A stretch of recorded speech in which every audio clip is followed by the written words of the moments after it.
Transparency International's recently released Corruption Perception Index paints a grim picture of the country. National Prosecuting Authority Head Advocate Shamila Batohi has been in her role for half a decade now, but a few people have been found guilty for state capture graft. This is despite promises to fast-track prosecutions when she first took office. For more on this, we are joined now by Open Secret Head of Investigations, Micheal Marchant. Michael, good to have you, and thank you very much for your time. Is it even fair to pin the corruption perception of the country just on one institution?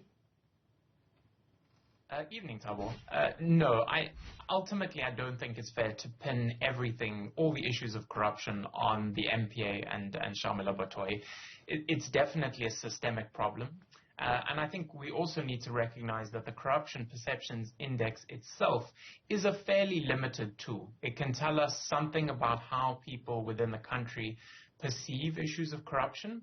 It doesn't tell us a great deal about the institutional decay behind it.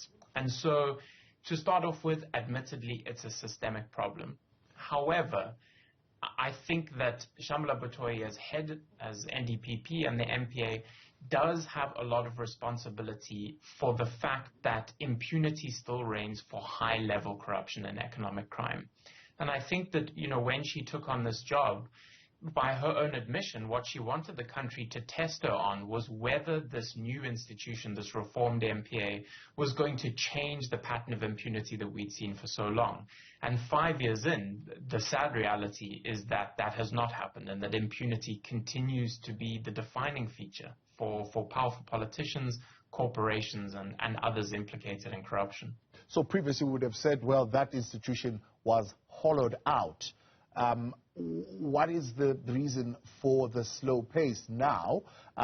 From previous conversations, at least in the last 5 years, was the technical know-how and the complexity of the cases that the NPA would need to deal with in terms of how money would have been funneled around the country, internationally, back into the country. Very, very, very complex. And at the time, the conversation where we're saying that we don't have at least the expertise and people who know how to deal with these kind of situations.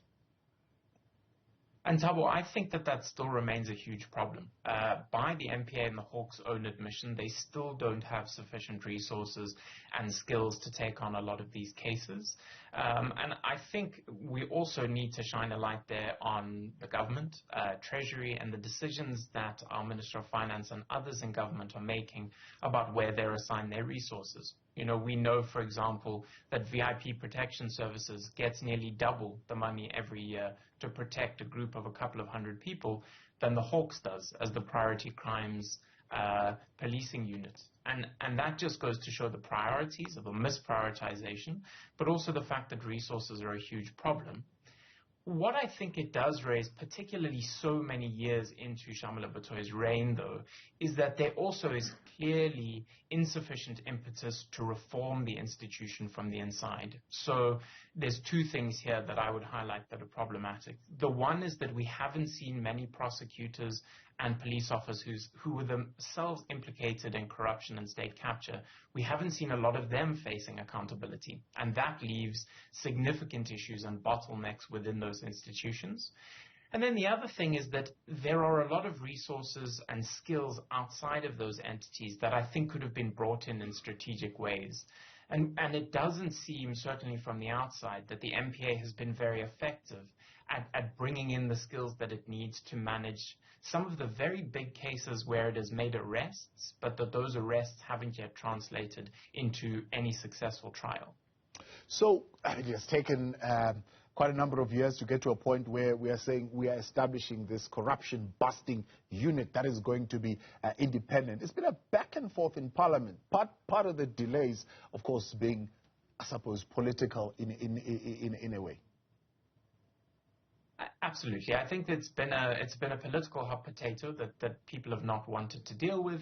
And I think that we have to recognize that the ANC as a party, but also many departments and various areas of government have been deeply compromised and have been filled with people who have tried to slow down reform and stop changes, institutional changes, such as properly resourcing and making the investigating directorate of the MPA independent, trying to slow that down to prevent accountability.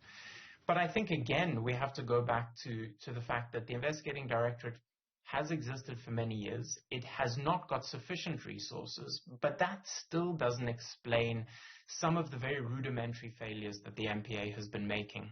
And so I think that the resourcing argument could explain, for example, why we haven't seen enough cases to proceed to trial and why we haven't seen the number of people in institutions held to account. What it doesn't, I think, sufficiently explain is of those cases that have gone to trial and have gone to court, why we've seen such rudimentary and serious failures, both on the side of the police and the MPA, not bringing evidence before the court properly. And we've seen a case like the New Lane trial, a case getting completely thrown out, or more recently with the case against Marchant and others implicated in corruption at Eskom, the court itself saying the matter has to be struck off the roll just because there have been so many delays. And I think that kind of absence of prioritization and making sure that you get at least those cases that you've started right, I think it's deeply concerning. Marchant, appreciate your time, head of Open Secrets investigation.